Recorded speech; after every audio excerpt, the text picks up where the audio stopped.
Hello my little toasty bites, welcome back to my channel. My name is Lou. I hope you're all having a wonderful day today.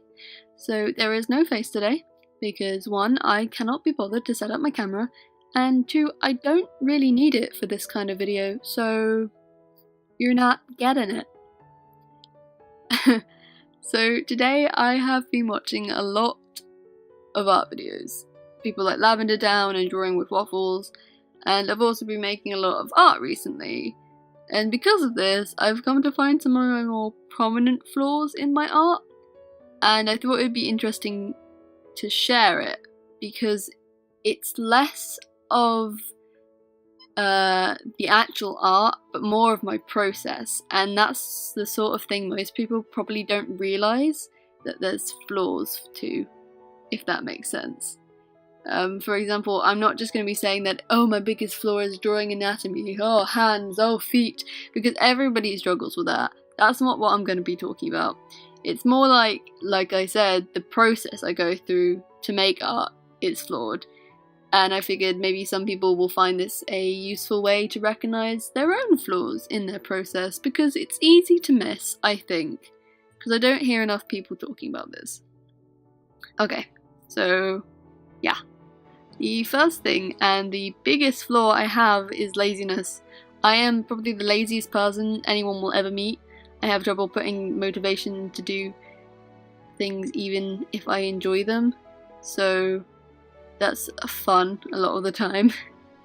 And when it comes to art, half the time I don't put nearly as much effort into a piece as I should. For some people, for example, things like details and backgrounds are fun and enjoyable, but for me, I just find it really tedious, and because of that, it puts me off making highly detailed images, and that makes me rush them. And it doesn't even have to be highly detailed. I'll cut corners when I'm drawing, and then I'll just be lazy with like the anatomy and how the face looks and the expressions, and it ends up just not being, not bad, but not the best. But however, there have been times where I've taken my time with the piece and forced myself to put in that detail, which then results in a better looking picture, just because I don't rush myself to finish or give up. For example, recently I drew a picture of Nick from Left 4 Dead 2, and it's probably one of the best portraits I've ever done. It's, I think it took me about 2 hours, and I'm honestly really proud of it. It's, again, probably one of the best portraits I've done, and I spent so much time on it and changed so many things about it as I was going, just because I wanted to make sure it was perfect, because I added all the things I knew from other drawings that I tend to forget to put in just out of sheer laziness, but I used all sort of my art knowledge and it came out good. So I mean, it's proof. The second thing I have trouble with when creating a piece is a character design.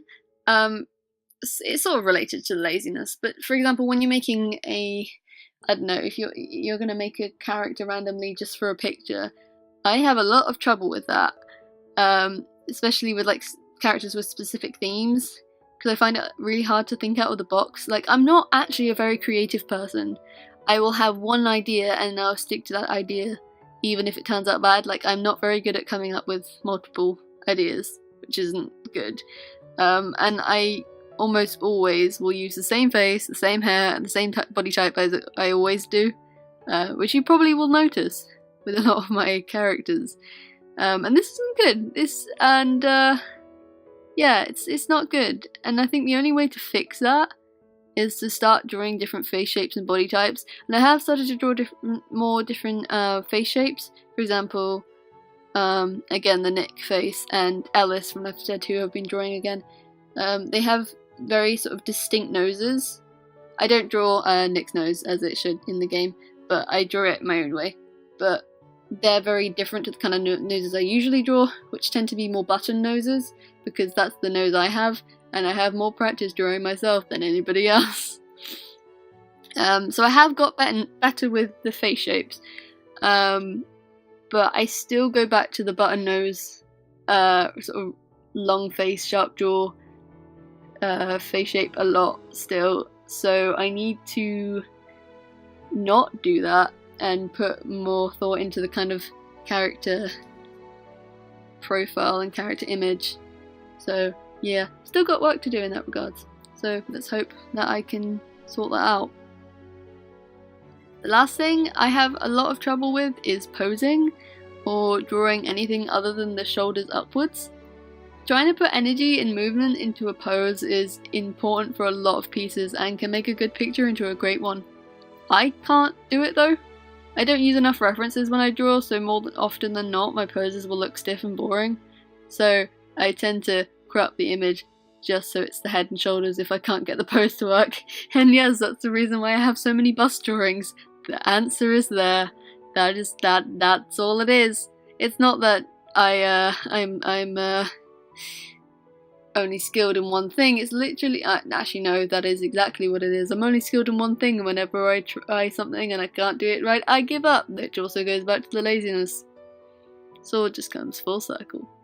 The only way to really combat this, if you also struggle with this, is just to do pose studies and figure studies, and draw more people in movement. So people running, people, you know, like I feel like acrobatics, people doing acrobatics would probably be a good way to loosen up your drawings, because that way you can get the idea of movement and the flow that people have, because as you'll probably see in a lot of reference drawings and just when looking at people, bodies tend to follow a sort of curve, a natural curve, and that's what makes the image more dynamic, and it'll make the pose more loose and natural if you can master that curve. It's sort of like an S shape or a C shape usually, and it's sort of, I can't remember, there's a specific name for it and I want to call it the power C, so I'm just going to call it the power C.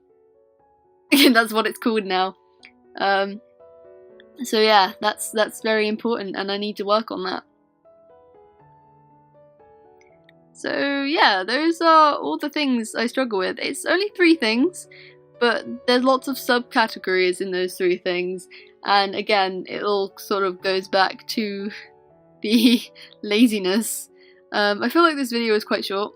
I don't actually know how long I've been talking for, but that's fine. And I hope you guys enjoyed this video and the sort of format I've done for this video, so having the speed draw in the background and just talking over it. And I'd love to know if you guys want more like this, like if you're enjoying this video, or if you're enjoying any of my art videos at the moment. I'd like to know if you are enjoying them and you prefer them to my usual or older content where I sit in front of a camera and talk about depressing shit, because these are so much easier for me to make and are something I'm actually really interested in making. I have been interested in making for a while because I love making vlogs. I think vlogs are great, but they're just very taxing on the head and on the emotions and on the body. So making something like this where all I have to do is draw and talk, it's like, wow, these are my specialties, drawing and talking. It's great.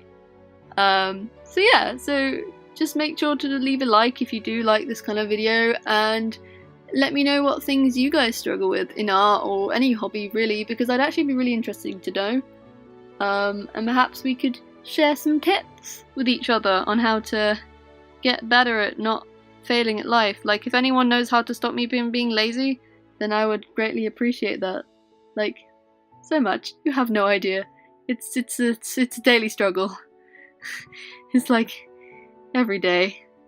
That's what daily means. I'm gonna end this video now. Okay guys, I love you and I'll see you all in the next video. Bye!